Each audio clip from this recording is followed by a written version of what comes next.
Մարդիկ դուրս են գալիս բեմ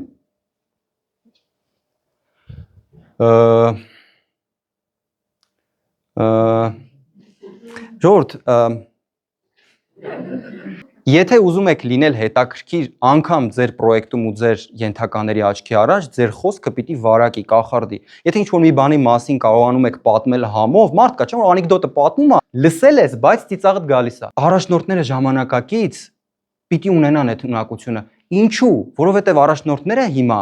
մրցում են ինտերնետի ֆանի վիդեոների հետ, որը ալգորիթմը հատուկ ընտրել է, որը շատ է դիտվել, ու քեզ մատուցում է, ու մարդը նստած ժողովին մտածում է, TikTok նայեմ, թե լսեմ այս մարդուն, եթե դու չես կարողանում այդ մարդու ուշադրությունը գրավել, ինքը վերցում է սկսում է սկրոլինգով զբաղվել։ Դու պիտի լինես այնպիսին, որ կախարդես քո խոսքով, հմայես եւ սիրվես։ Հետևաբար, ինչքան խոսքի մշակույթի կուրսեր կան, վերցրեք ու մասնակցեք։ Շատ պետք է գալու։